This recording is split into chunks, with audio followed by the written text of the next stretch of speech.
There's little Scampy. Get it? Shrimp Scampy?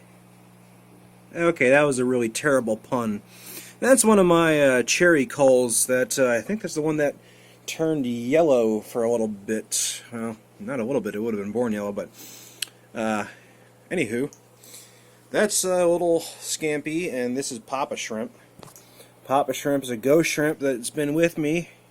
Looks like he's getting ready to stretch out his exoskeleton and molt soon.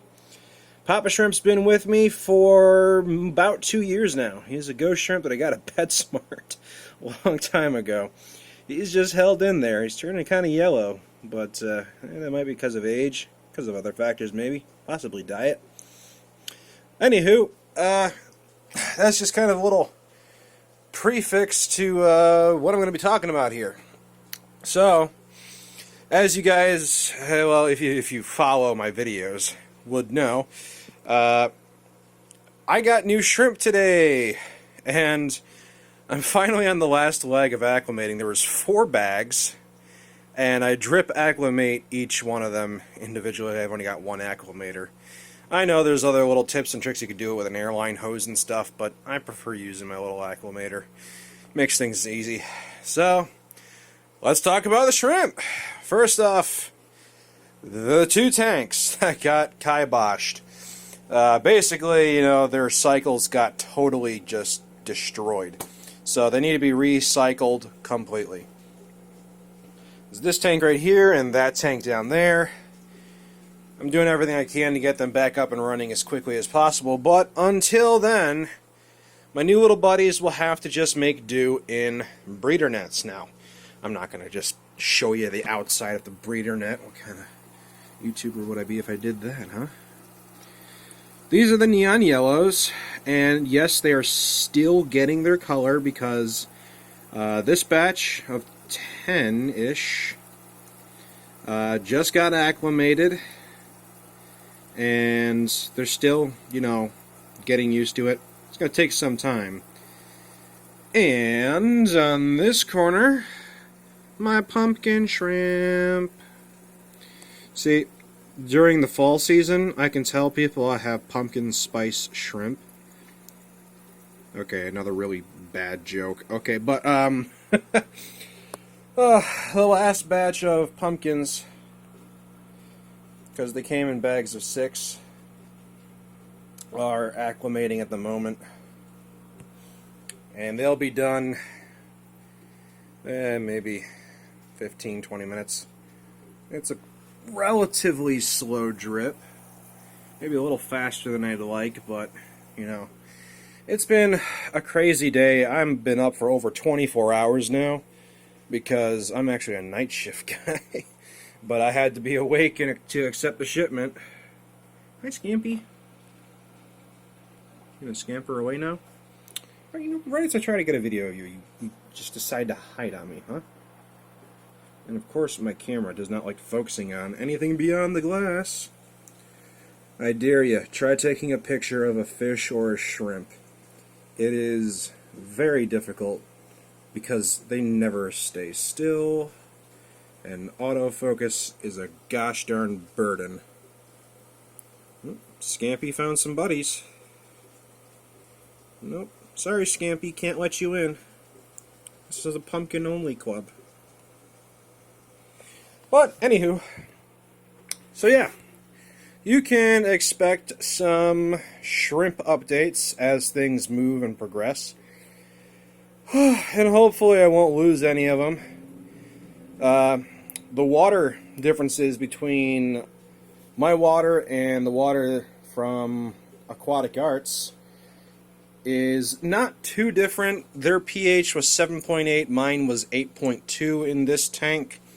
Their TDS was about 300, no, I'm sorry, about 400, 400? I forget. Basically, mine is double what their TDS is, and I'm also assuming my hardness is about double.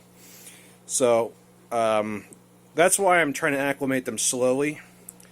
Otherwise, they would just shock immediately, and they would die. So, slow is the way to go, and even though I am dying to get to bed right now, because, like I said, I've been up for over 24 hours now. I have to do right by my little shrimpy buddies and do things the proper way, which is slow. So basically, this bag gets filled half of the original water and half of the tank water here, but the tank water is added very, very slowly. So that way, the water chemistry adjusts over a period of time instead of, instantaneously, which would, like I said, shock them. You don't want that to happen. And, their colors aren't, perfect right now because, look, they came in a bag inside of a box from a truck that's been on the road for 2 days, coming from another state, so you can't expect them to be all perky and cheery and full colored right away. Now, that being said, I did give them a veggie pellet, which they are... I'm not sure if they're familiar with that kind of food, actually. I don't know what they feed. No, you know what? They have to be. I remember Aquatic Arts uses veggie pellets as well. And they pick at it. I think they've had their fill. And now the boys, and the girls actually, have been pecking from the underside to try and get scraps. Whatever the shrimps don't finish, these girls and the boys will probably eat. So nothing goes to waste in this tank. Isn't that right, Papa Shrimp? Yeah, you're my little cleanup buddy. My little 20-cent cleanup buddy that's lived way longer than I expected you to.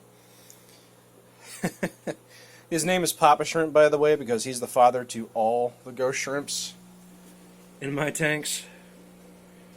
I had 2 girls that were, gosh, about the size of an Amano shrimp.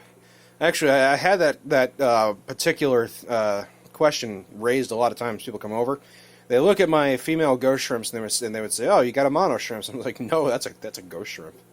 And they're like, "No way!" And I'm like, "Yeah, they're like 2 years old."